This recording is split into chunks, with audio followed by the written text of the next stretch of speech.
Namo tassa bhagavato arahato samma sambuddhassa. Namo tassa bhagavato arahato samma sambuddhassa. Namo tassa bhagavato arahato samma sambuddhassa.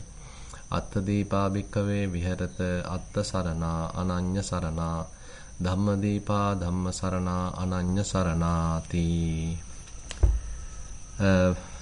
Dear Dhamma friends, actually we were discussing Attadipa Sutta, which is available in the Samyutta Nikaya Kanda Samyutta, and Buddha starts it with the very interesting phrase Attadipa bhikkave viharata attasarana ananya sarana. Monks, you need to dwell keeping yourself as an island, Attadipa, and then attasarana, yourself as a refuge, ananya sarana, no other refuge. Dhammadipa, Dhammasarana, Ananya Sarana. Dhammadipa. Dhamma as an island or as a lamp. Dhammasarana, Dhamma as a refuge. Ananya Sarana. No other refuge. Now this is an interesting statement we have discussed. So giving us the responsibility, it is not that Buddha is a savior, rather he is a master, he is a teacher, and then we have to keep the Dhamma, the teaching of the Buddha, as the refuge, as the island. And while having such kind of an attitude, what we need to do? Attadipanam bhikkave viharatang attasarananang ananya sarananang dhammadipanang dhammasarananang ananya sarananang yoniso upaparikkitabba Kin jatika soka parideva dukkha domanassu payasa kim pahotikati. So how these currently available, some sort of despair, some sort of worry, some sort of frustration, any kind of a suffering, how that has arisen. So basically here we can see a kind of a promotion is there for Four Noble Truths. Even though directly the Four Noble Truths are not mentioning here, but one would have to understand the availability of suffering, availability of some sort of an unrest, sort of an agitation, sort of some kind of suffering, and then rather than just being tangled in it or having any kind of an identification in it, one has to reflect what is the cause for this. So in a way, first of all, we need to understand the suffering, noble truth of suffering. Idang dukkhang arya satcham. So there is suffering. It's a kind of a wise acknowledgement of the suffering. There is suffering. It is not that I suffer, rather there is suffering. And once we acknowledge that, once we recognize that, then we need to investigate that in order to recognize the cause of suffering. Now, as we all know, in the typical Four Noble Truths, the cause of suffering is mentioned as the tanha, the craving. Yayang tanha pono bhavika nandiraga sahagata tatra tatra binandini sayyati idang kama tanha bhava tanha vibhava tanha. So Buddha typically mentioned this statement as the cause of suffering, the tanha, the craving. But here the meaning has given for, in a way, the avijja, so the cause as ignorance. So here ignorance also mentioning particularly the self-identification, personality view, sakkaya ditthi. So basically in the sakkaya ditthi, here Buddha explained the typical situation of a worldly person, asutava putujjano. So he is a worldly person, that he has no regard about the Dhamma. He has no regard about Buddha's teaching, noble, so their way of living, their way of understanding, and their teaching, and he is completely ignorant about it, and he has no skill about it. Sappurisanang adassavi, sappurisa dhammassa akovido, sappurisa dhamme avinito. There are true people, but this person is not seeing them, not associating them, and their type of behavior is not kind of novice to him, unknown to him, and he is unskilled about it. And so the result is this. Rupang atato samanupassati, rupavantang va attanang, attani va rupang, rupasming va attanang. Now this is the stock phrase that Buddha often use to explain the 20 types of Sakkaya Ditthi, 20 types of personality view. Now we know that there are 5 clinging aggregates: Rupa Upadana-khandha, Vedana Upadana-khandha, Sanya Upadana-khandha, Sankhara Upadana-khandha, Vijnana Upadana-khandha. So with respect to each clinging aggregate, Buddha elaborate it in 4 ways how one would cling to it, how one would assume it, how one would identify with it. Rupang attato samanupassati, the immediate identification. I am the form. I as the form. There is no any difference. I am the form. That's it. So immediate recognition, immediate identification, direct identification. The form as myself. And then Rupavantang va attanang. So there's a possessive relationship there. So I have this form. This form is mine. So that's kind of a belongingness, such kind of a attachment, holding of it, and thinking it is mine. It belongs to me. And then attaniva rupam. So within me there is form. The me, the I part is fairly vast, and in that self there is a component called a form.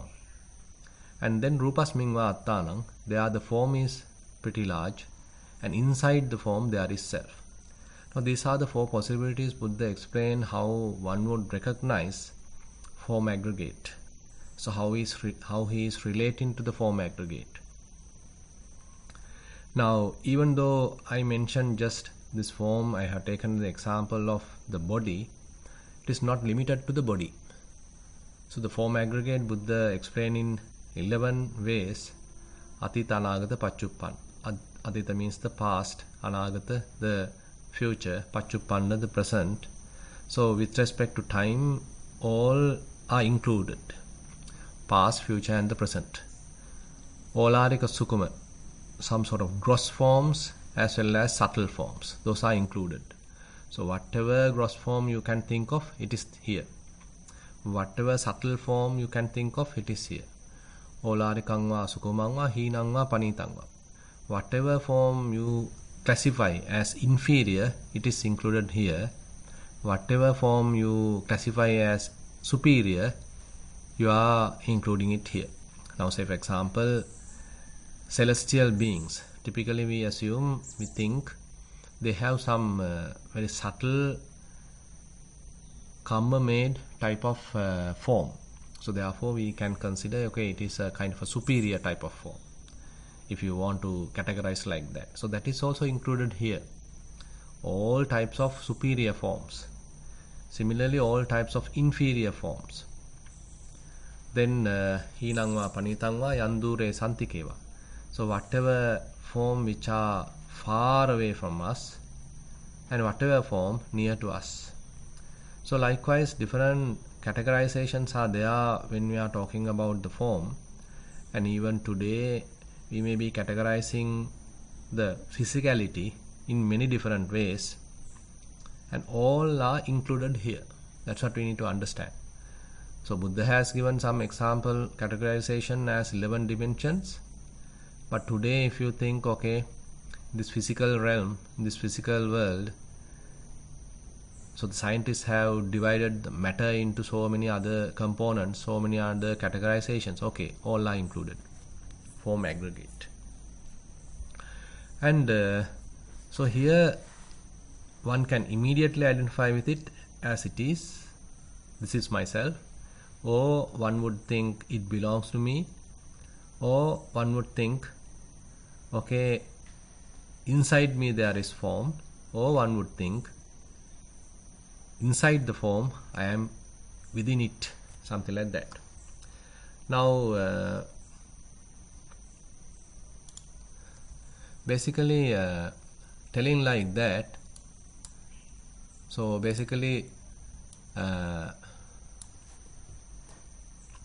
when okay, give me a moment. So when such categorization is there for form, but it is not limited to form, all other aggregates are categorized like that.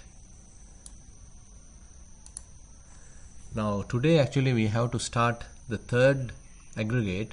We already covered form aggregate, feeling aggregate, and today we hope to start the perception aggregate. And I have just described about a little bit of form aggregate just to give a kind of a feeling about it, so that it would be easier for us to understand the perception aggregate. Because it's easy to understand the form aggregate, but it is rather difficult to understand the perception aggregate. So perception comes under fairly very subtle mental form, so we can't touch it. It is not a tangible thing. The form aggregate, one would say, okay, it is a touchable, it's a tangible thing, so it's easy to understand. Say when you are practicing anapanasati, okay, you can at least feel the in-breath, you can at least feel the out-breath. Say while you are walking, you can feel the touch sensation, so it is something tangible. Say you are practicing rising and falling, so you can recognize, you can feel rising, you can feel the falling. So it's not that difficult in a way. The form aggregate, it's easy to understand. And not only that, one would say, okay, you can distance yourself from the form aggregate when you are practicing mindfulness. So maintain kind of a beautiful balance. Okay, let the body breathe. And then you step back and recognize in-breath, recognize out-breath. In a way, we are very much like understanding some sort of a mechanism, kind of a strategy to look at the form aggregate as form aggregate without being tangled in it.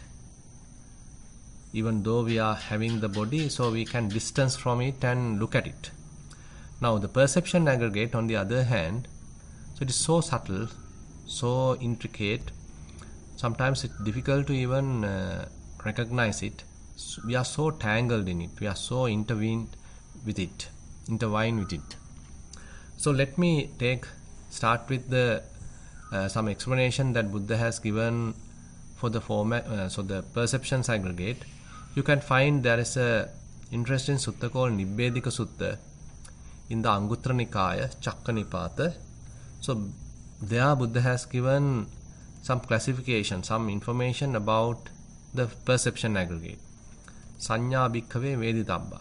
Monks, you got to understand about the perception. So typically the term, the translation for sanya is commonly used as perception, but there seems to be a kind of a mistake there. So perception does not literally say about the signs, marks, and whatever the artifacts, whatever very subtle different marks that we are using to recognize. The task of recognition is the sanya, and these marks, signs are also sanya. Therefore the sanya, the Pali term sanya, has a very fundamental meaning, that it talks about various artifacts, various signs, various marks, various demarcations that we are using constantly to recognize. So recognition is the task of the sanya, and in order to do that, we are using various kinds of signs, various kinds of marks. And now Buddha explains, Chaima bhikkhave sanya. Monks, there are 6 types of, I'll use the term signs. What are the signs? Rupa sanya, the form related signs. Then Saddha sanya, sound related signs. Gandha sanya, smell related signs. Rasa sanya, taste related signs. Pottabba sanya, tangibles related signs, dhamma sanya, mental objects related signs.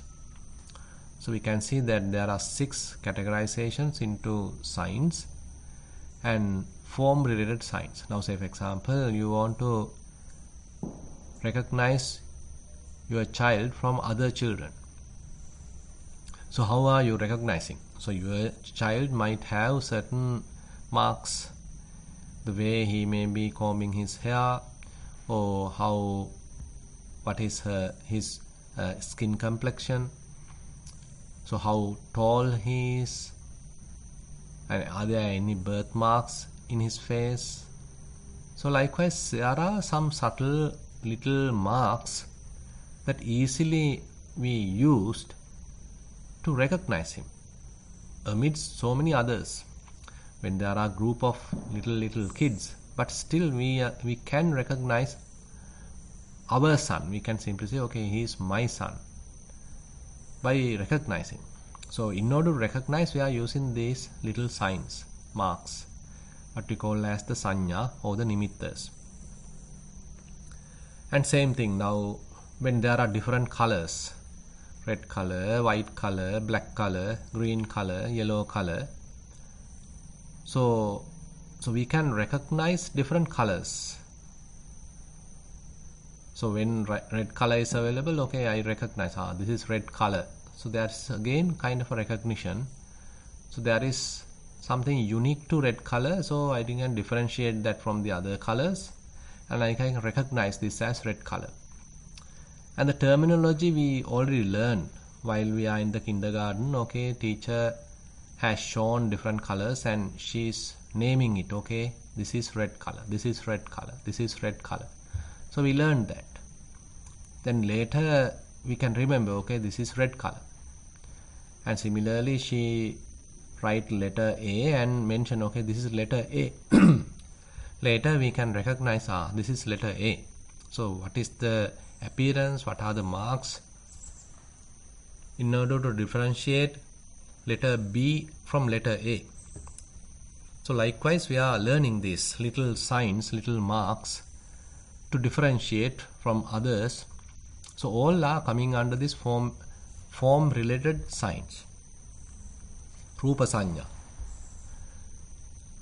And say for example, if you want to recognize 2 different plants, okay, each plant might have its own unique characteristics, how its leaf looks like, how its flower looks like, how its bark looks like. So then probably you can say, okay, this is a jack tree, this is a coconut tree. So like that, different signs are there, marks are there, so you can easily recognize, differentiate different plants, different trees. Similarly, different people you can recognize. So all what we are using is form related signs, rupa sanya. Same thing applies for sound related signs. So when 2 people are talking, so you can say, okay, this is say my father, this is my brother. Say assume that there are 2 men, this is talking by my father and now he talked by my brother. So you can recognize there are little marks, little signs to differentiate. When 2 singers are singing, probably you can recognize, okay, this is his name, okay, this is this particular singer, okay, that's the another different kind of name of the singer. So likewise, so there are different tones, different frequencies with respect to sound, and we are using it to differentiate. Using that we can say, okay, this belongs to him, this sign or this mark, this sound is now belong to him and he's the one talking. Easily, say when a dog barks, so we can easily recognize, and when a bird sings, so we can easily recognize. So likewise, so sounds also have their distinct characteristics, distinct features are there, and we are using these distinct features to recognize, to differentiate, and those are called signs, and we are using signs to recognize. So these little marks, these little signs are what we are using to recognize. Now, in a way, let me put some little point here. Now, in order to recognize, these signs should be permanent, at least for a moment. If these signs are quickly changing, then it is difficult for us to recognize. For us to recognize, these signs should stay there for a considerable period of time. Otherwise, it's very difficult to recognize. So you know that in the previous shot cameras, unlike today the digital cameras, now people are asked to stay without moving in order to shoot. And because if they change their posture, then it becomes blurred. So the negative appear kind of blurred, and so they are supposed to stay still because we are expecting some kind of a permanence. Some rigid permanence should be there, then only it gives the permanent effect into the film roll. Likewise, so when we are trying to get the features, when we are trying to understand the signs, marks, so we are introducing some sort of a permanency into the picture. Because our eyes are unable to recognize signs if the scene, if the sight is very quickly changing. So very quickly changing signs are not recorded in our eyes. So that's why we can't see the blink or the switching on and off of a light bulb. What we see is only the lighting side. But as you know, when we are using an alternative current to light a bulb, and this bulb doesn't continuously keep it as on. If it is 50 Hertz, okay, 50 times it is switching on and off. But our eye can't record it. Our eye can't recognize that switching on, switching off side. We only see it as switching on. It's a switched on bulb, like that. So our sensors, in a way, these eyes, ears, nose, tongue, body are sensors. They are sensors in the sense SENSORS, not senses. Senses are the faculties. On the other way, we can say they are sensors. So the sensors available in the eye, ear, nose, tongue, body are very primitive, and they can't recognize subtle changes. Rather, they simply recognize only when they are constant, when they are still, when they are permanent. So same thing applies to smells. Okay, when there's a smell continuously for a while, then it's easy for us to recognize, okay, this smell coming from a flower, there's a smell coming from a burning fluid or something. So likewise, there are different features even to the smell. Say if you are taking a lotus flower and a rose flower, and even when your eyes are closed, probably you can recognize, okay, this is the lotus flower, this is the rose flower, because the rose flower smell and the lotus flower smell are different. There are certain such characteristics, such signs are there, such marks are there. So therefore, with respect to odors, still there are different distinct characteristics. So they are signs. They are being used to recognize. And same thing applies for taste. It may be sweet taste, it may be bitter taste.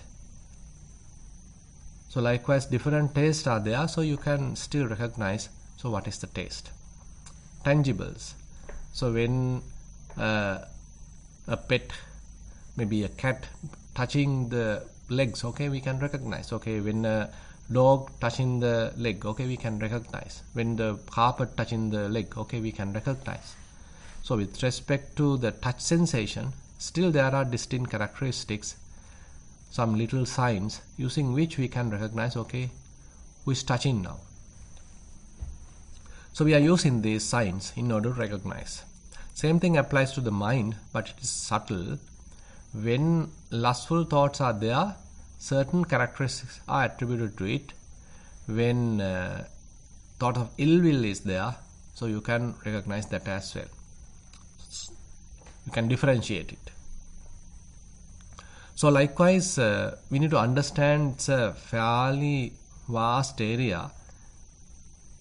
Signs related to the form, signs related to the sounds, signs related to the smells or odors, signs related to the taste, signs related to the tangibles, and signs related to the mind, to the thoughts, to the various mental objects.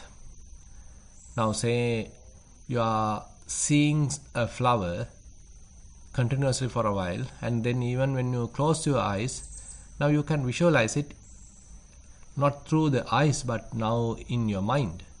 Even though eyes doesn't provide it further anymore, still in your eyes it appears. It may be able to visualize within the mind.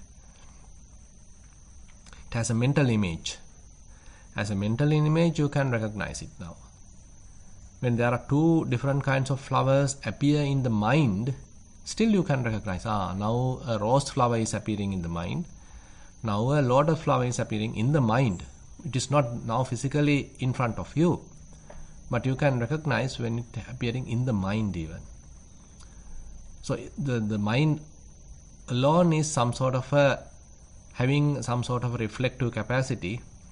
So what we have experienced through our five senses, it can, maybe with some distortions, can represent inside the mind, like. So it reflects.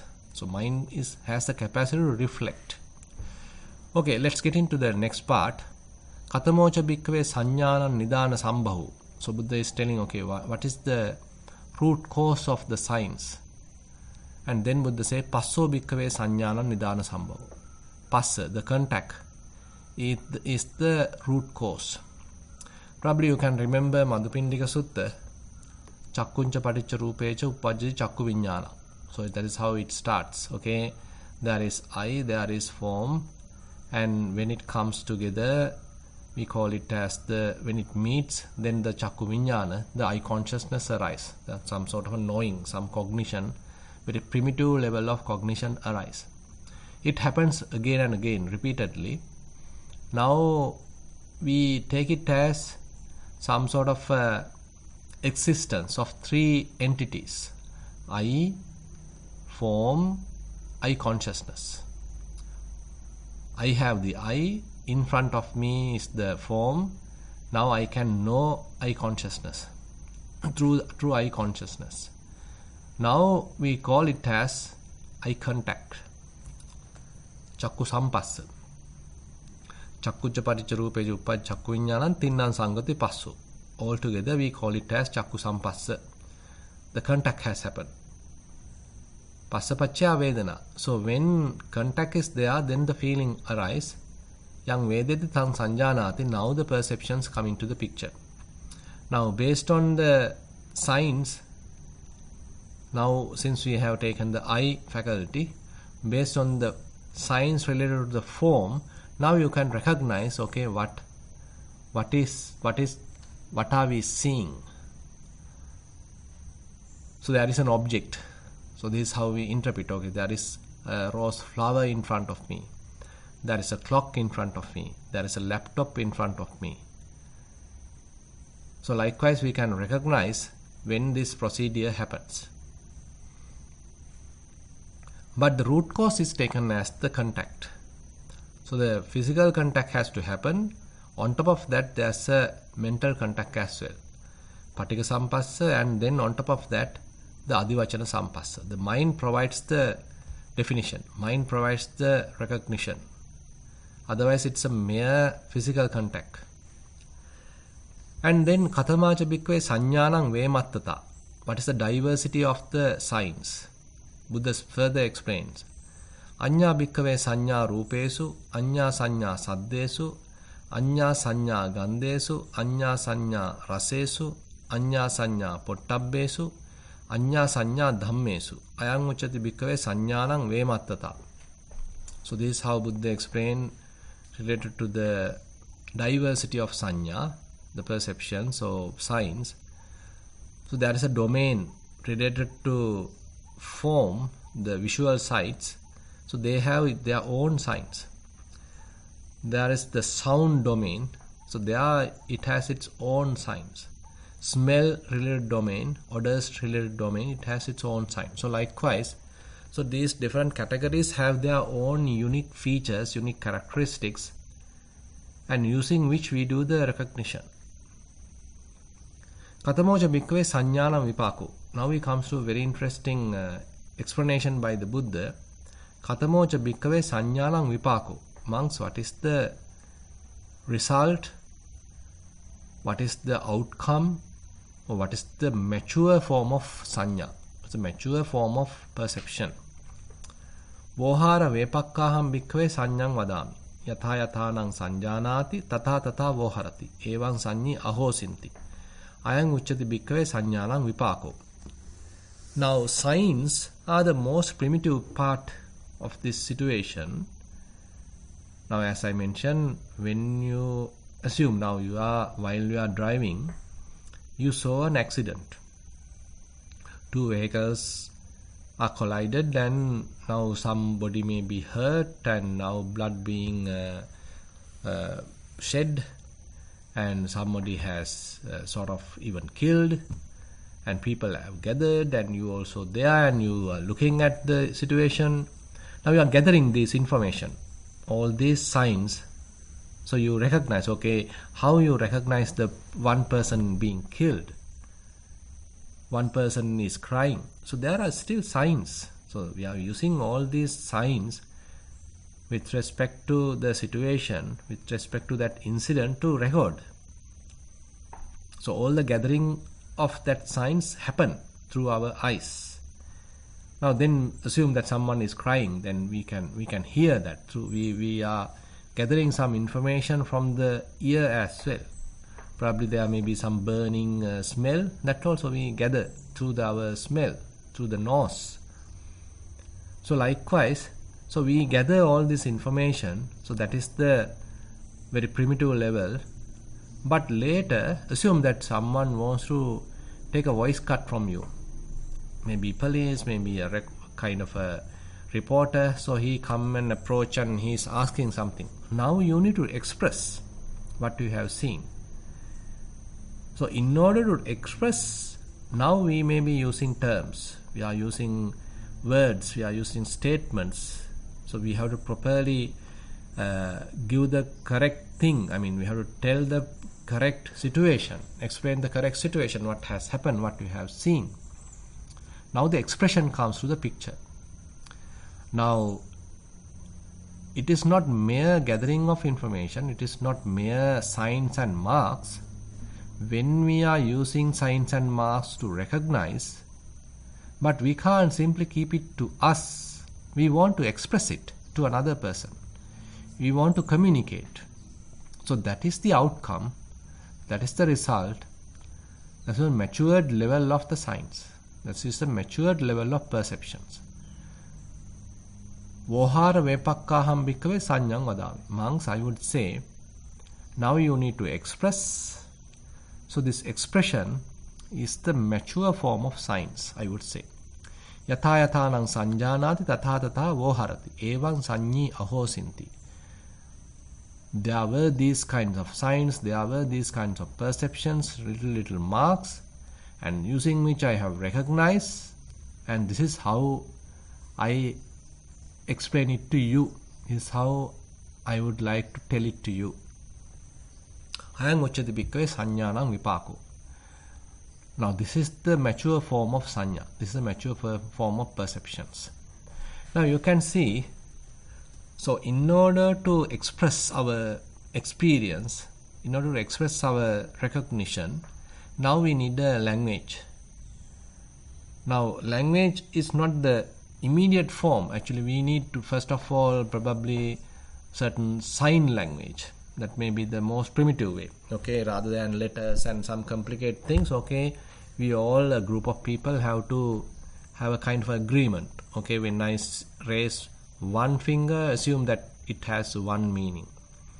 When I put another finger, okay, it has another type of meaning. So when you are showing the thumb, okay, it may mean one situation. If you put two fingers, okay, it means another thing. So likewise, now emojis are there. Now you can see it's a kind of a language. It's telling us something. Using the emojis, okay, now you are showing something. Now that's also a primitive form of language. But still we can't express everything precisely, correctly, using emojis, using signs. Okay, then we need letters, and then we need words, and then we need to prepare the sentences. And in order to properly prepare sentences, okay, we are including certain grammar. Now slowly there's a evolved grammar, evolved expressions, evolved language. Now two of us may be learning the language. Now we too can talk properly, trying to express my views using the language, and that language can be understood by the other party. Now we are able to understand, we are able to express my recognition. Now likewise, so these languages come into the picture in order to express our recognition, how our experience in a way. So you can see it's getting more complex. Even though the signs are more primitive, now we are dealing at a very high level, expression level, language level, literacy level, linguistic level. But at the most primitive level, what is available are very little signs, small marks. Actually, we are dealing with signs and marks, but we are capable of, our minds are capable of conceptualizing it, proliferating it, exaggerating it, diversifying it.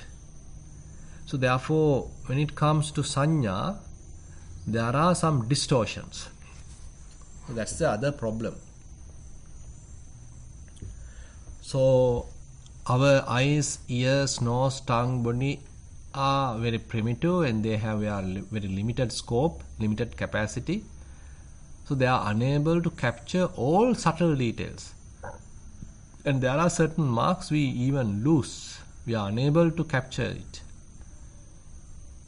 And on the other hand, when we are capturing these signs, when we are noting these signs, unfortunately we are including, or we are inserting our own perceptions as well, our own distortions as well into the picture.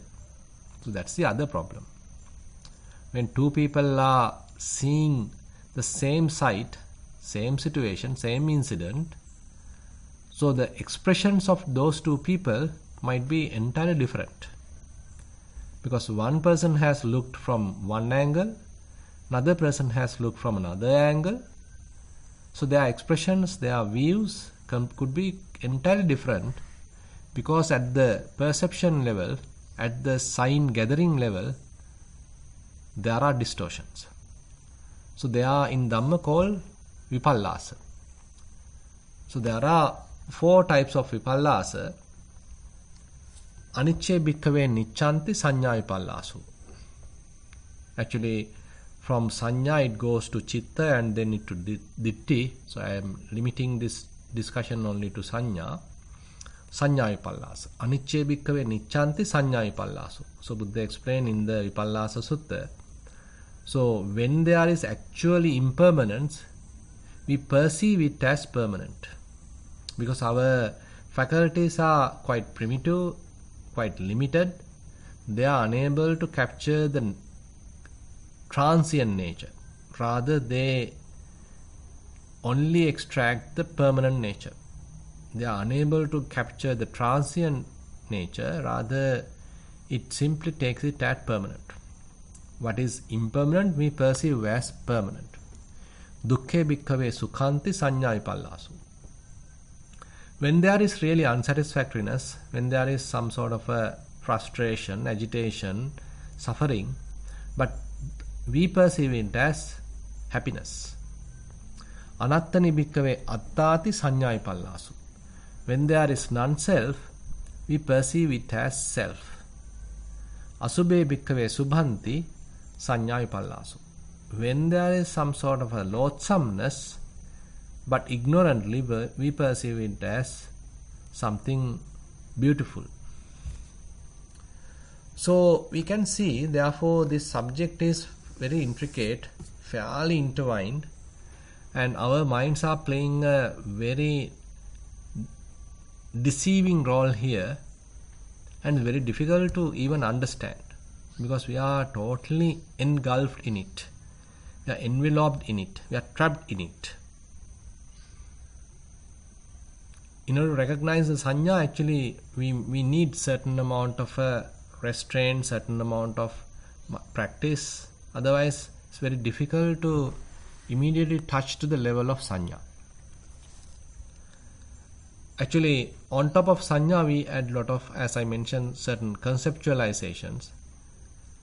We add certain our own perceptions, our own likes and dislikes, our own interpretations, our own biases into the picture, and then that is what we consume, that is what we actually experience, and that may be what we are telling to another person, that is what we are expressing to another person. And nowadays, adding labels, adding signs by ourselves also happens. Now we are very good in naming and labeling. Now even a cyclone nowadays has a name, so we name it. Recently Sri Lanka experienced a cyclone and we name it as Ditwa. Okay, that is the name of the cyclone. So people are very clever in naming, and now we have to remember all these names, and that's why we are fairly encouraged to memorize things. So when we have a lot of memory, we can gather, we can store so much of information, and then we can express our views and we can show our capacity. So we are using the signs and marks and everything to express my views, my ideas, my experience, my recognition. Now slowly, all these signs, all these marks, all these perceptions, all these expressions, all these recognitions are becoming my expressions, my signs, my views, my understanding, my expression. Now perception aggregate is, as I mentioned, very subtle, very intricate, and we are using it whenever we are expressing, when we are talking, when we are perceiving, when we are recognizing. And it's very much like everywhere this perception aggregate is fairly, intertwined. It's very difficult to say, even recognize, even to understand its influence. How much influence is there? And we are using that even in the practice to some extent. So it is not immediately possible to abandon the signs and perceptions. And even at the practice, as a beginner, we might even use some part of it. Then, because our minds are used to it. When we are experiencing in-breath, so we are even recognizing it as in-breath, and we are even using a name. Let's name it as in. When we are experiencing the out-breath, we recognize it as the out-breath. It is not the in-breath, it is the out-breath. Okay, let's call the name. Okay, it is out. It is the out-breath. When the right foot is touching the ground, okay, we recognize it and let's call it as right. When the left foot is touching the ground, okay, recognize it. Let's call it as left. So left, right. Now all these are actually concepts, terminologies, conventions, names, labels. Even at meditation, we are using it at the beginning. But later, we are slowly allowing them to fade away as our mindfulness is growing, our clear comprehension is growing, and we allow these mind-made or man-made concepts to fade away. We are trying our best to keep it aside. We don't want to condition our experience using these various names anymore. We are not counting, we are not labeling, we are not naming, we are not adding our own perceptions into the picture. As much as possible, we are maintaining a fairly neutral, unbiased attitude. So likewise, even during the meditation practice, we may be using to some extent various kinds of signs and marks, and using signs and marks, we recognize, okay, this is the in-breath, this is the out-breath. Now I can distinguish what are the characteristics of in-breath, what are the characteristics of out-breath. I can distinctly know what are the characteristics of in-breath. Now say for example, in-breath may be gushing inside, towards inside, out-breath may be flowing outside. It touches at one place, the other one touches at another place. In-breath may be cooler, out-breath may be warmer. So likewise, some distinct features are there, and we are recognizing these little features using which we can distinctly know this is the in-breath, this is the out-breath. So these are all naming part actually. Actually, that is necessary at the beginning to develop our faculties, our spiritual faculties, to develop the mindfulness, to develop the clear comprehension, and to balance the effort. And even in meditation, we are using these signs to some extent, but later we should be able to penetrate it. So it is not that we are promoting various signs and marks, but later we may be able to even penetrate it, we may be able to understand their role. We'll discuss those later. And let me give another little explanation, definition available in the Kajjaniya Sutta. So there Buddha asked the question, Kincha bhikkave sanyang vadeta. Monks, what is sanya? What is signs? Sanjanati ti ko bhikkave tasma sanyati uchati. Sanjanati ti, recognizing, recognition. So one would recognize, so that is why it is called sanya. Kincha sanjanati. So what are you recognizing? Nilampi sanjanati, pitakampi sanjanati, lohitakampi sanjanati, odatampi sanjanati. So Buddha is giving an example of the colors. Blue color, red color, white color. So likewise different colors, yellow color. So different colors are there. Now you can recognize, oh, this is red color, this is white color. So you are recognizing. So the function of sanya is the recognition. In order to recognize, we are using these primitive signs and marks. Okay, I think that is enough for today, and we'll discuss further related to this section next week. And if you have any questions, so I welcome all to ask your questions. Thank you, Bante. Sadhu, sadhu, sadhu. Hello, Chaya. Welcome. Feel free to ask your question. Thank you, Jennifer. Thero Saranai Bante, thank you for the teaching. Yeah. Following on from last week, I have a few reflections and questions, please. Yeah. I mentioned last week that I started contemplating on the elements rather than mindfulness of breathing the whole time. Yeah. I found that it works better for me, and the distractions are less, and I can maintain my focus and mindfulness for longer periods. Yeah. I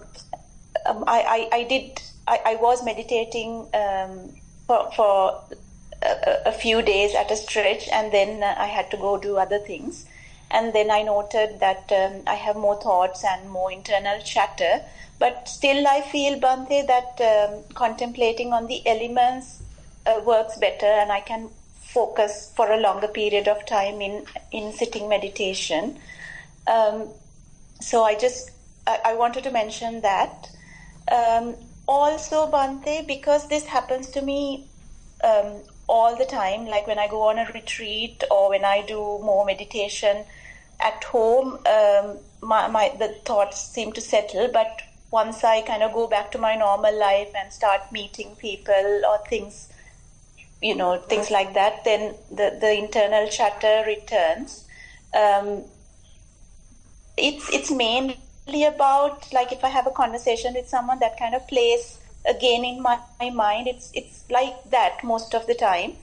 As far as I can see, there isn't a lot of, I may be completely wrong here, but as far as I can see, there isn't a lot of ill will or craving or anything like that in those thoughts. But I wanted to ask from you, Bhante, because there are these thoughts, there has to be some craving and some defilements there, isn't it, Bhante? Actually, the thing is, elements meditation, while we are observing, we can't say there may be certain ignorance included, but we can't say there is lust or anger and this kind of very gross form of defilements are there. But it may be a kind of a neutral experience, and so during this neutral environment, you are trying to improve the understanding. Actually, the neutrality, or very unbiased, very, say, free from fair amount of defilements, giving us the capacity, giving us the opportunity to look at something in an undefiled way, to taking it as it is, without adding our own stuff, without inserting our own judgments, without inserting any kind of bias approach. So we are keeping the mind very unbiased, fairly neutral, free from defilements, and then we are trying to observe. Actually, this is how Buddha explained each satipatthana. Say, kaye kayanupassi viharati atapi sampajano satima vinaya loke abhijja domanassang. So the last statement, vinaya loke abhijja domanassang, reflects the mind has to be kept fairly neutral, free from the defilements. So you are avoiding the covetousness, you are avoiding some sort of anger, so that the mind become more neutral. You are not angry, you are not lustful, rather you are in the middle, you are neutral. So this, so your explanation also very much like that. So you can't find any anger in the experience, you can't find lust in the experience. It's a very neutral experience. And while maintaining that such kind of a mentality, what you're supposed to do is to correctly, precisely gather the information, gather the signs of these different elements. So as we discussed, the earth element has its own characteristics, water element has its own characteristics, air element has its own characteristics, heat element has its own characteristics. Now, these characteristics are also certain signs, we would say. And using them, you can distinctly recognize, okay, now I am recognizing earth element, now I am recognizing heat element. Yes, Bhante. Yeah. So, this is quite all right. This is quite all right, because slowly, so this understanding evolves. This is not the end of the practice. Rather, this understanding slowly evolves to other levels.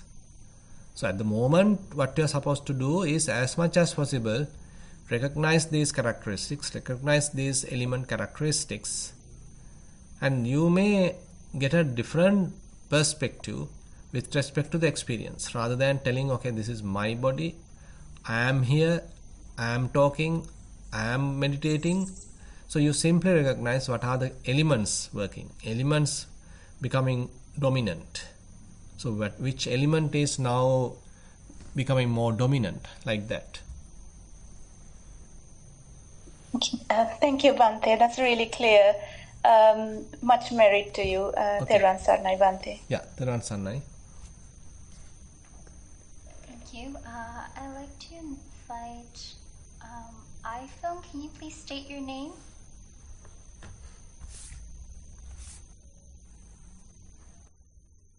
Oh, thank you, Jennifer. This is Radhika. I think I'm using the telephone today, and it doesn't show my name. Bhante, Yeah. Can I ask you a question about the wisdom training? Mm-hmm. I listened to a banner, and it was on the wisdom training, and the thoughts are coming, but one is not connecting to anything. Thoughts are there and being observed, but you are not attaching to or connecting to it. You know that they are there in the background. That's how they said that you are in the wisdom training. That the Shraddha that you... and it was saying there were 4. Dana, Sila, then the Samadhi, and this was called Anala Guna, right? That at this point, the Shraddha is different to the Shraddha that you have normally, and that's because you're in the 7 factors of enlightenment, the last 7, and there is no Shraddha there. So I don't know, I may have understood this thing wrong, and because it was sound, right? So I couldn't capture it all. Is there somewhere that the 7 or the 37 factors, even all of them, I know the last 7 are they what they were talking about? Is it possible that there is something I can read, or have you heard of anything like that? Actually, that if one is in the Bojjhanga or the wisdom training, that the Shraddha is there for the Buddha and the Buddha Dhamma, but it's different to the Shraddha. You don't have that kind of, a different kind of Shraddha. Because that actually the Shraddha is not there in that 7. Is that correct? Because I couldn't remember the 7 when this. So I thought I had to read up but the 7 now, and then there is no Shraddha there. Is that correct? Okay, let me explain then. Yeah, can you? Okay, let me explain. So basically, so different forms of Saddha are there. So at first, what we have is a kind of a not yet mature, not yet proven type of Saddha. We have a mere Saddha. Yes. We have mere kind of a faith which is not yet factual and which is not yet proven, and so it's a mere recognition. It's a mere type of Saddha. And later, as we are growing in the practice, so this Saddha is maturing. So this Saddha become more based on the conviction, based on the facts. Right. And therefore, it becomes more kind of confirmed kind of Saddha. And there we are looking at the Buddha through the Dhamma.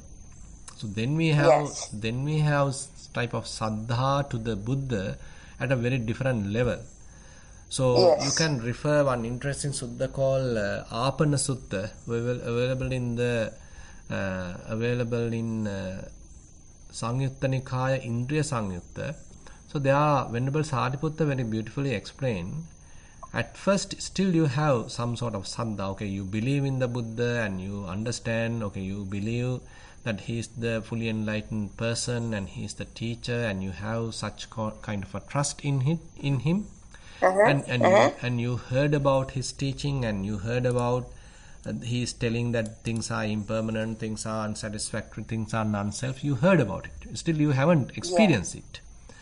And later you start developing mindfulness, you start developing effort, you start developing clear comprehension, you start understanding the things as they truly are. And there you understand, okay, how things are impermanent, for example. And Yes. you only heard about the impermanence, but now only you have experienced impermanence in a more deeper, more experiential level. Now you have kind of a saddha which is far beyond that beginning level of saddha. So actually, while in the process, we can say you are developing 7 enlightenment factors. 7 enlightenment factors, within that the saddha doesn't appear. It is true. But it doesn't mean that we are completely becoming lost in a way. We are completely becoming doesn't having any saddha, but rather old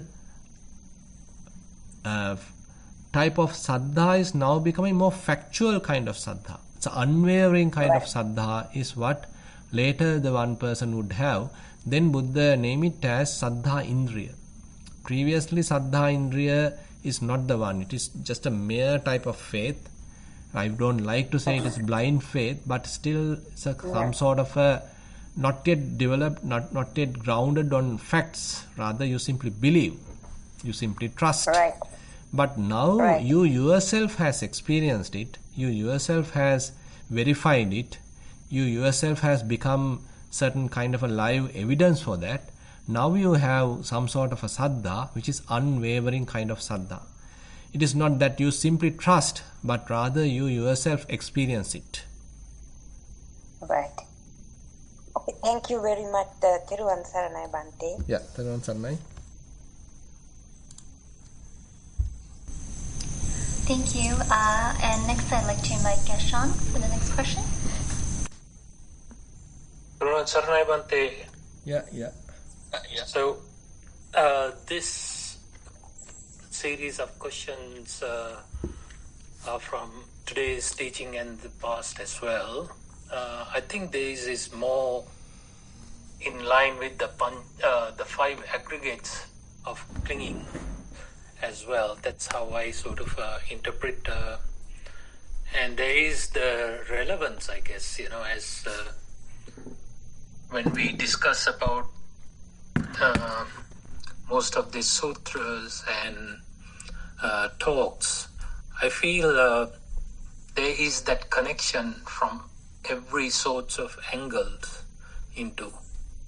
So we were talking about the form, and in the forms you get the Patavi, Apo, Tejo, Vayo, and then the colors as well, and correct me if I'm wrong, and then you also get the smell, the taste, and etc.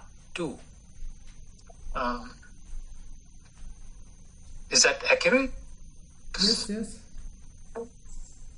Right. And then you were talking about in the sanya also you get this what you were describing today as well.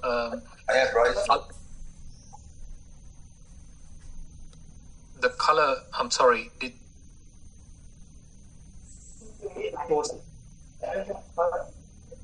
okay, I think there's a disturbance from some phone, I guess.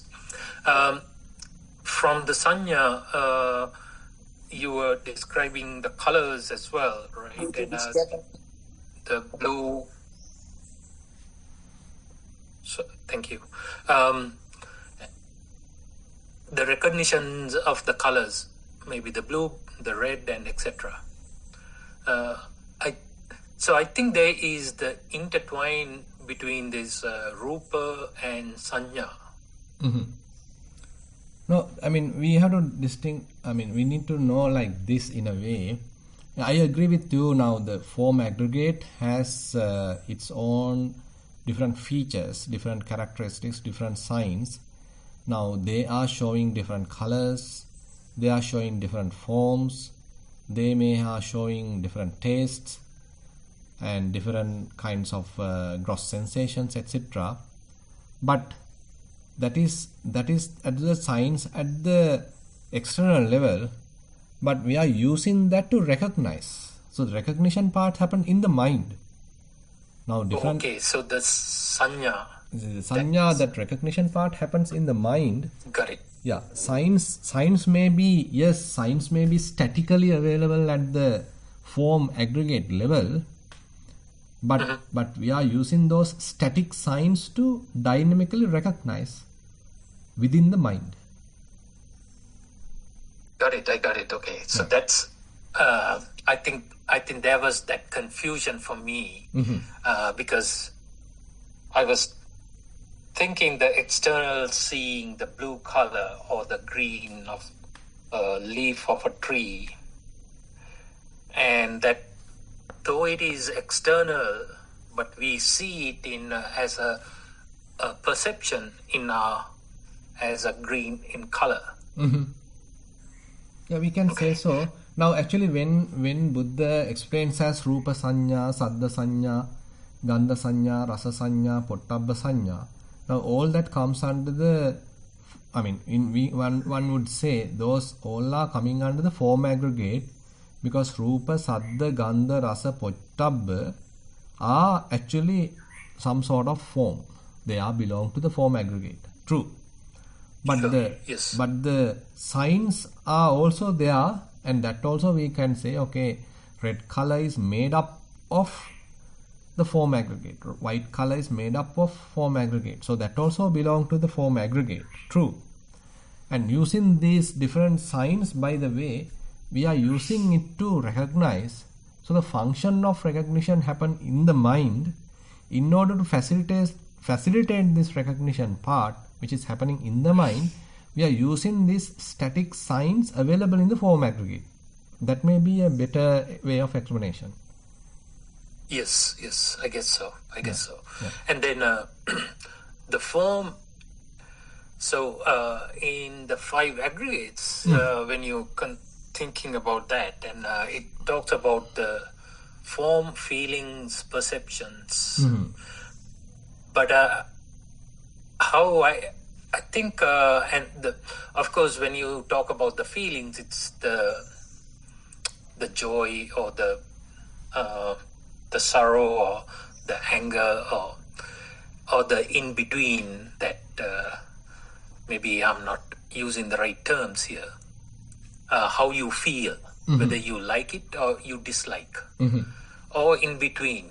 So that's when you see your form aggregate, like something that I like, maybe blue, say, and the perception, you understand that it is blue, whether you like or I like a subtle blue than the blue that I am seeing.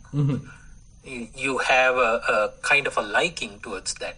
And so that also is come as the form, the feelings, perceptions. The way I see it, or the way I feel it, as like the form, perception, and then feelings comes to me. That's, so in that order rather. I can sense your question, but the Madhupindika Sutta explain Vedana comes first and then perception. But the thing is, we shouldn't take it in a temporal order. Now, if we are taking it only based on the temporal order, okay, I happens first, then the form happens next, and then the I consciousness happens next. Then all 3 are happening together, and then the eye contact causes the feeling, then the feeling is something to recognize, and then the recognition happens, and then the recognition wants to express, now the vitakka happens.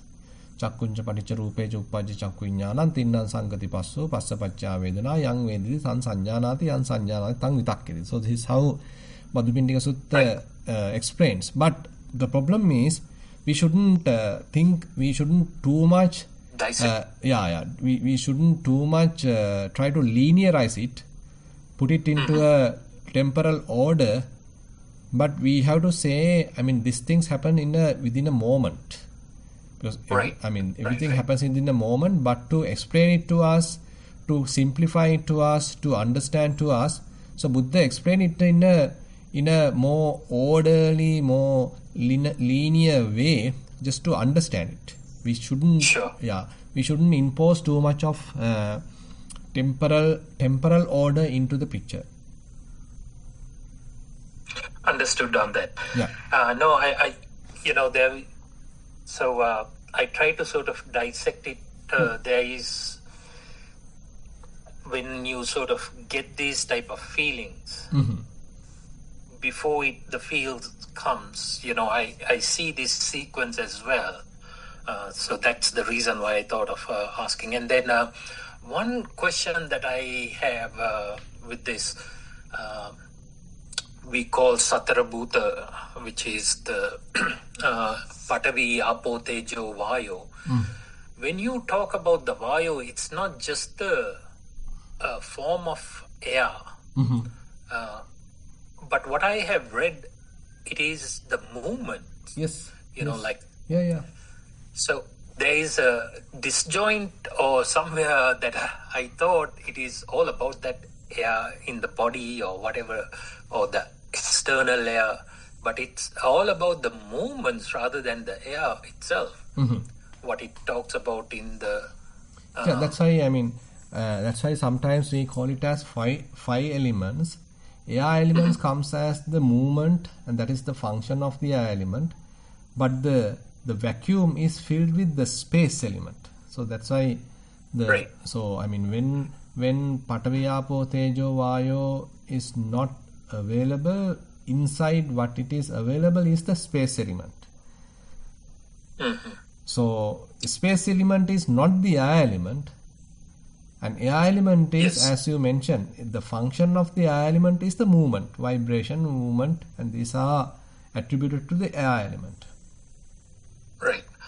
So like when you say this bit gross to sort of say it, if you sort of after you consume food, you see you feel your tummy sort of moves or changing nature, or you might burp as well. So the movement itself is that how I look at now as the air element. I guess. Yes. Sometimes we call it as Angamanganusari. Now you can refer Maharahulawada Sutta. So there are different categories of air element is explained. Now this asasa pasasa, the inhalation and exhalation, is one form of air element. Then, as you said, burping is another form of air element, and different movements are happening at different components of the body parts. They say we are moving our hands, we are moving our legs, we are moving our head. Likewise, there are many moving parts of the body. All that happens because of the air element. So that's called Angamanganusari Vayo Dhatu. So inside the body, there's a circulation of the air element, and using that air element, we do the movements. So that's another category of air element. And inside the tummy, there is another form of air element, and outside the tummy, there is another form of air element. So likewise, the air element further classified into many different types. Yes, very good. Thank you, Bhante. And then you brought up a fantastic example for describing vohara, or rather, you see an accident and then when somebody sort of, or you go and talk to someone, adding if I'm the one who has seen that accident, adding my experience into that is, I think that derails the whole process rather than say what you saw only. Otherwise, it becomes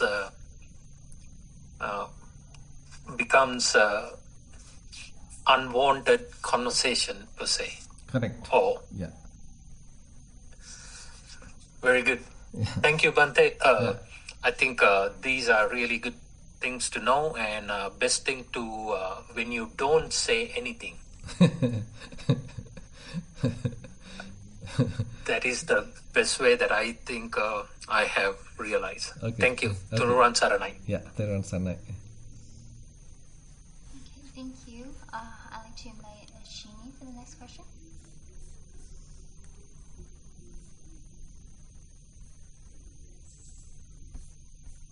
Can I be heard? Yes, yes.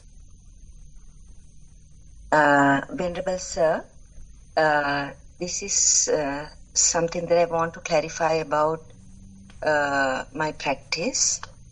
Now, my usual practice, I'm more comfortable, or can I say, be mindful on my mind. There are certain thoughts come and go. And as long as I don't latch on to it and give it a value saying it's mine, it just floats away. Right. It's like probably some kind of cathartic process where it just moves on.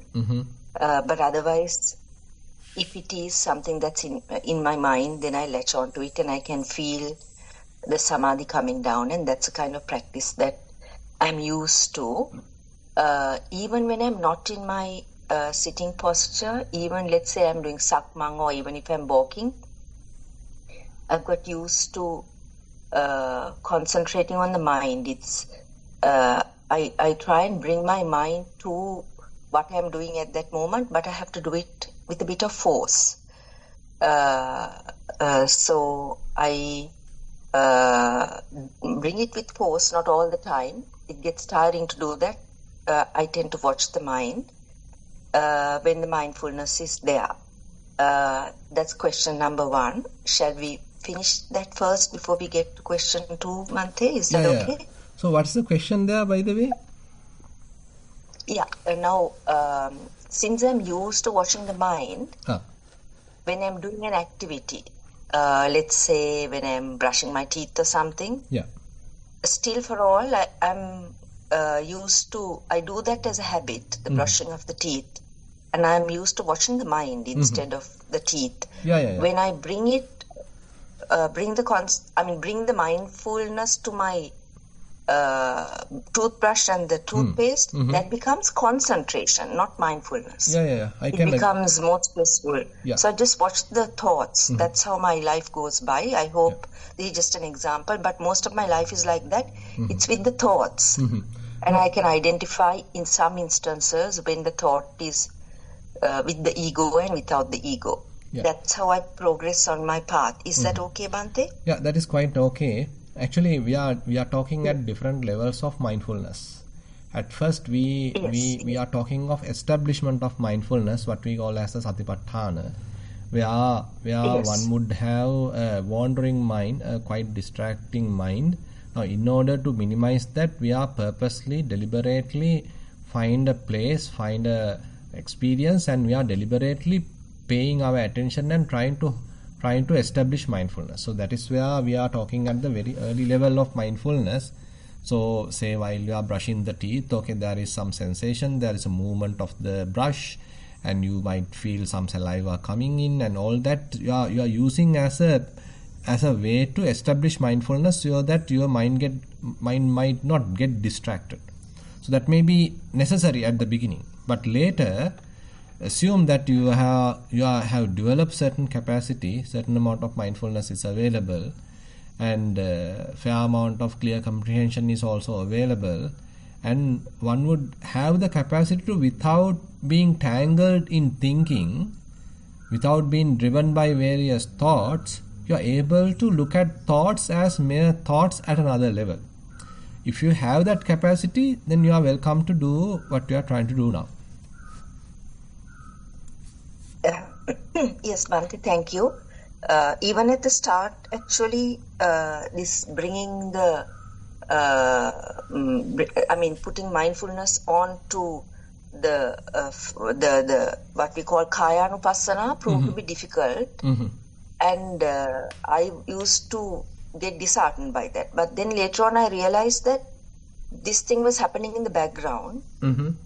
And I practiced for quite a while, Bhante, so with the sermons from Loku Swamin Wahanse and from you, I have been doing the mind. But this question has been bothering me. So now thank you very much for explaining that. Okay. Then the next question, Bhante, if I may go on to the next question. Yeah. Next question is based on what you explained to us.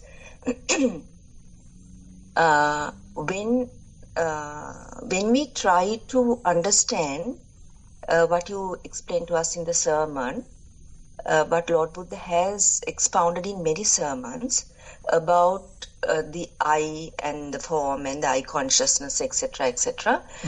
Now, in my practice, when I try to observe that, for me, it becomes a theoretical exercise because my mindfulness doesn't sit naturally with that. So I don't know whether I need to practice that harder or whether I should just look at the thoughts, because looking at the thoughts is, I think, after all these activities, the eye, ear, nose, etc. Has done their job. It has come and settled in my repository, which is the mind, and I'm watching those float by. I think it may be better for me to catch it at an early stage, but I don't know how to do that. When I try to do it, I've tried to observe. Now when we go for a concert or something, I observe it, the sound, and how that helps. I mean, how either I like it or where I don't like it, or where there's no feeling. So I've been observing that. But it's a bit of a theoretical exercise because I'm doing it consciously. Whereas when it's in the mind, it just floats by and I'm very mindful of that. So here when I go to a place or some activity and I'm thinking to myself, okay, now I'm going to practice. And then I observe that, okay, now so and so is playing, and then I like this tune. How I relate to the tune, it comes from my repository, and I've heard of this before, though I can't for the world of me remember who sang it, but okay, right now I'm trying to figure out who sang it. Then there's another thought process that comes saying, look, are you getting dementia or some, it goes on and on and on. So I can watch those, but it's being done deliberately, like listening to the sound, then but by the way, observing the let me it's done with effort. Sorry? Let me sort of disturb you. Now, if you are observing that, now just you have given an example, like okay, you are listening to certain kind of music and you are trying to memorize or recognize who is singing it, and then you are complaining yourself, are you getting the dementia? Now these are actually coming to the level of proliferation. Actually, we can't say this is the proper way of practice. I mean, here you are internally reasoning it out, or you are logically thinking, and it's a kind of another level of thinking. But it's thinking, exactly. That's the thing. So when that's exactly my question. When I try to analyze the eye consciousness or the ear consciousness, then it becomes thinking. It becomes stressful. It's not mindfulness. Definitely, it's concentration. Yes. Exactly. Whereas when I just look at my thoughts, it's mindful. It just happens naturally, and I'm just observing as if I'm observing from out, the way that we should be doing. So I have not been successful, I think, in observing what the sutra says, or are we supposed to observe it? I'm a little confused as to how to convert this teaching into the practice. So actually we are, as you said, most of the time we are unable to look at the consciousness level at very primitive, very early stages. Now, say as we just discussed, eye and form generating the eye consciousness, and then it leads to make the contact, and then the contact to Vedana, the feeling, and then the perception and the thought. So I mean, these are very, as you said, it's a theoretical explanation. We may be unable to look at it, grasp it, recognize all that subtle sequential order experientially, meditatively, at the early, to a large extent. We are very unable to do that. But as you said, at certain points we may be able to recognize it. Say, for example, at the feeling level. Feeling level means... Yes, Swami Maharaj. Feeling is possible. But then the event has happened. I honestly don't know whether it's just me. But at the feeling level, we can see, okay, now I had a good feeling about that. That we can capture. And then sometimes thoughts come. Like, that's nice, and I liked it, and then I've eaten it before, or something like that, and we can observe all that. But it's only at the feeling level that we first know. I don't even realize that I have seen something or eaten something or something until the feeling level. Is that how it is? Yeah, is that the way to practice it? How? Yeah, that's why, just to give a kind of an explanation. So in our experience, we can't capture all subtle detail. So there are certain distinct points, certain milestones we can start with. Feelings are one entrance point, one entry point. And then the thoughts are another entry point. And so we are talking at that level. Feeling and the thought are two entry points. And the contact may be another entry point. Now, say for example, in order to recognize the contact, the mind has to be fairly quiet. So if the mind is generating too much of explanations, if the mind is making a lot of conceptualizations, then we are unable to pay attention to the contact. So mind has to be fairly quiet, not generating thoughts almost, and then we may be able to have the complete body awareness. And there you may be able to understand now the contact happens. Because it's happening at a very primitive level. So we haven't given an explanation to it. We haven't given any kind of our own conceptualization into it. Rather, we are keeping it to the awareness level. Only to the bare awareness level. And then we can recognize that gross sensation. Okay, that hardness, there is softness, there is roughness, there is smoothness. So likewise, so at that is the form aggregate level, the most primitive kind of contact happens. And after that, probably the mind may be interpreting it as, this is a pleasurable feeling, this is a equanimous feeling, this is a painful feeling. That's another level of entry point. Okay, at a feeling level, we may be recognizing. Okay, now not at the form aggregate, now we are at the feeling aggregate. At the feeling aggregate level, we are now dealing with mindfully. At maybe another level, okay, to this particular type of feeling, I started thinking, this is really beautiful, this is really pleasant, I like it and all that. Now there's a desirable thoughts there. There's a craving. Saragan chittang is there now. Now there's some sort of a greedy, some sort of a desire-based thinking going on. But I am not anymore contributing it. At one point, I may be able to step back and look at it. There are thoughts. There are desiring thoughts available. At some level, you have decentered yourself. You have shifted yourself. You have become an observer. You are not the thinker. So thoughts are there. You have shifted yourself. You can look at thoughts as thoughts. That's another level, actually, we can say. So therefore, different levels of practice are available. So it is not conceptualization. It is merely kind of a mindful observation. Right, that's very, very clear, Bhante. So we can catch it at one of those. That is right. Depends on how sharp my mindfulness would be on that day. Correct. I would be able to catch it at one of those levels. That is correct. Yeah. But now, it's just that the contact level I can never unless I force myself to, and that is not mindfulness. That is just an activity. So compact level means? Contact means, like, for instance, thing is, now thing very, don't think that is also beyond the capacity. Now rather than trying to mentally analyze, try to keep the mind quiet. Yes. Try to keep the mind fairly quiet and give prominence to the experience, the bodily experience. Now as we practice in mindful walking, for example, So the foot is touching the ground. That's a very primitive experience. And I am discouraging the thoughts at that time.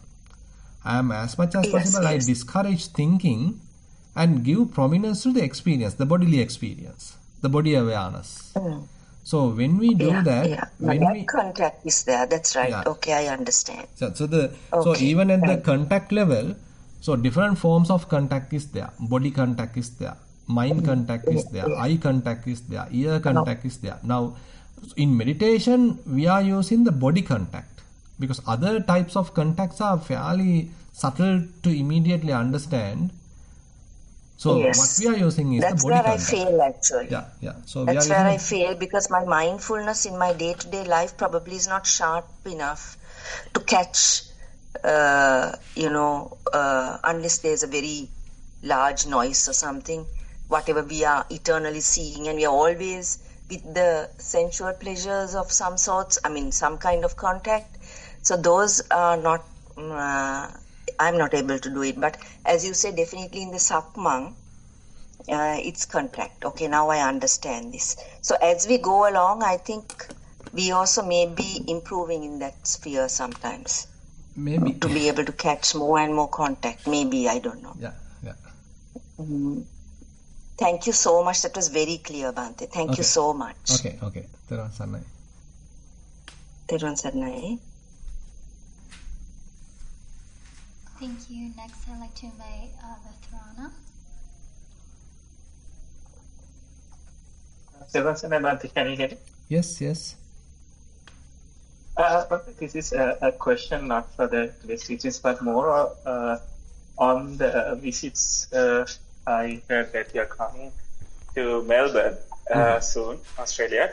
So just a question, Bhante. I think you reached out to that person, and they all, unfortunately when we reached out, I think it's already booked out. So is there a chance, I think they said that Ripple booked that you can come and just come in, that if you don't need accommodation, it's all right, you can come in. But there's another one in March 21st. They said it's like a private thing. So I just wanted to understand a bit more. So even if we come, we can't sort of listen to your sermons, or is that online on March, or you know much more details about that, Bhante? Yeah, it's actually the March 21st one also not a private thing. It's on that Newbury Monastery. Newbury Monastery has a 2-day event. It's I think Saturday, Sunday. Saturday whole day and Sunday like half day. And by the way, they have some limited capacity. You can just come in and for the sermon, but they might not serve you the meal or something. There may be certain restrictions. I don't know much about it.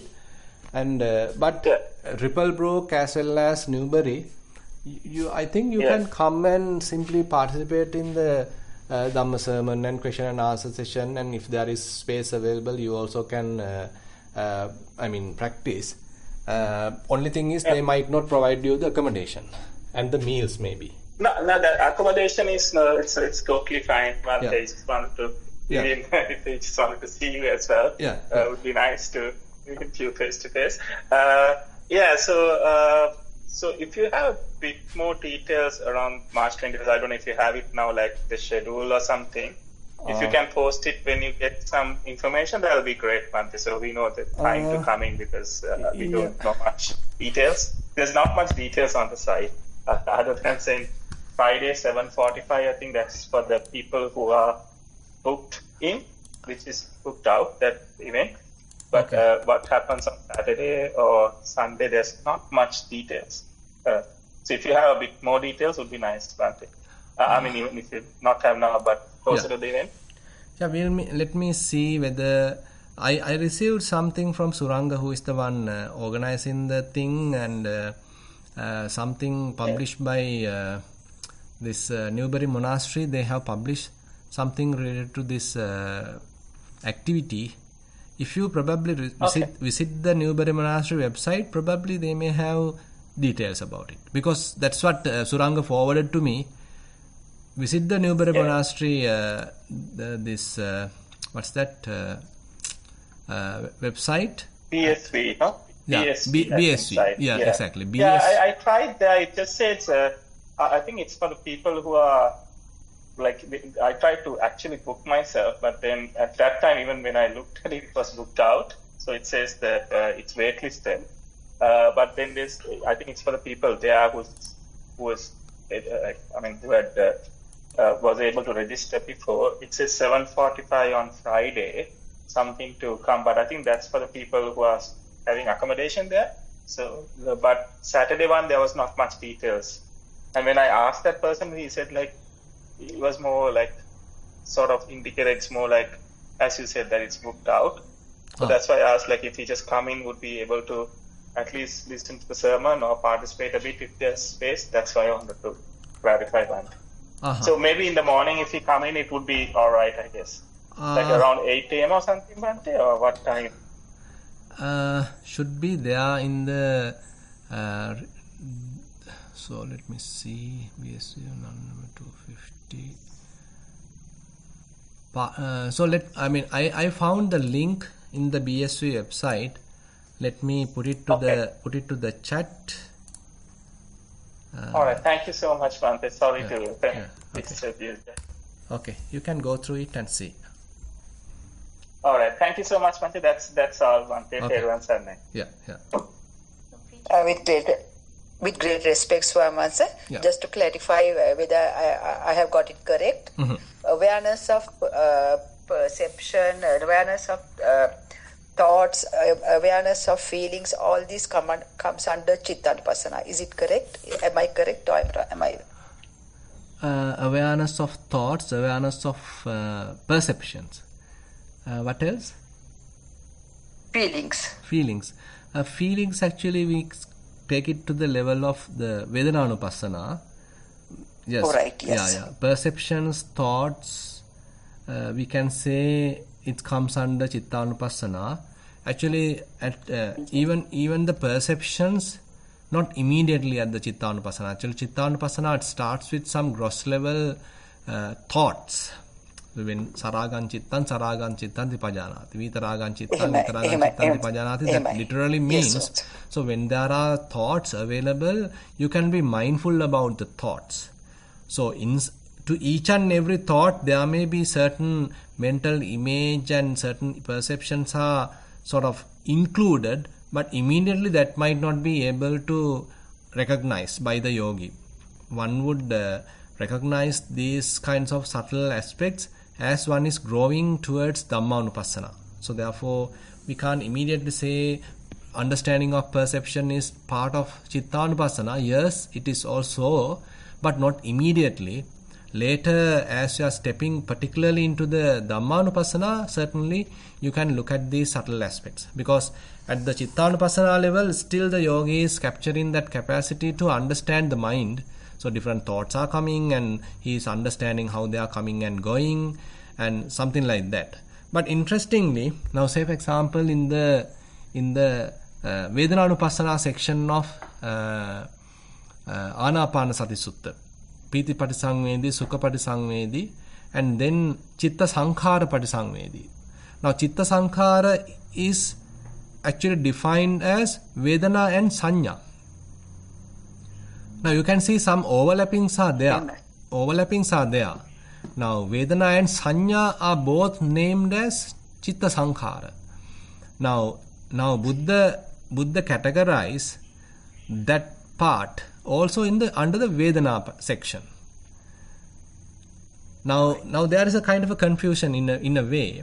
Now it is not easily understandable immediately to the yogi when even thoughts are happening. So that's why we are trying to, you don't worry about the mind, you recognize the body, try to pay attention to the body sensations and how it is touching, etc. Now we are growing that mindfulness, growing that clear comprehension, and then we are stepping into the feelings. So while feelings are going on, probably you might encounter certain periods that even there are no much feelings available, and almost like body has disappeared. At that time, certain visualizations may be happening in the mind. So when mind becomes empty, so you can't bear it. Instead, there are certain perceptions or certain mental images, a series of mental images are appearing in the mind. You may be able to recognize that because it is something. Assume that while you are watching the breath and it disappears, and now certain very blissful experience is going on. Now probably you visualize Ruannalisaya. But this Ruannalisaya is not the real Ruannalisaya. This is a mental impression of Ruannalisaya. So this comes under as a mental image, kind of a perception that you can look at it. And that also look at it as a mere perception, and that also will fade away later then. Did you get the point? Yes, Master. I got it clear.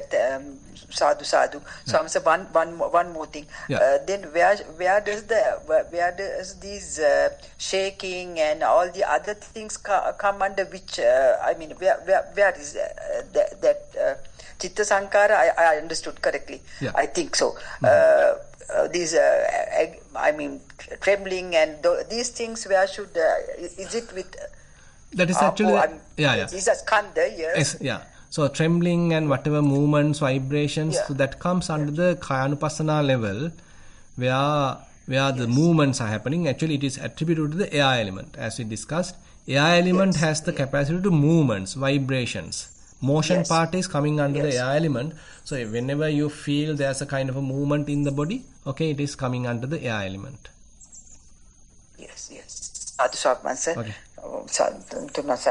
I understood. Okay. Okay, Jennifer, I think those are the questions we received today. Yes, Bante, that's it on my end as well. Okay, and then we'll wind up the session. And today also we have spent fair amount of time discussing the Buddha's teaching and listening to a Dhamma sermon. And we'll share all these merits with all the celestial beings and all past relatives and whoever in need of merits. And we wish these merits help us also to attain path fruition Nibbana. We'll recite the traditional verses.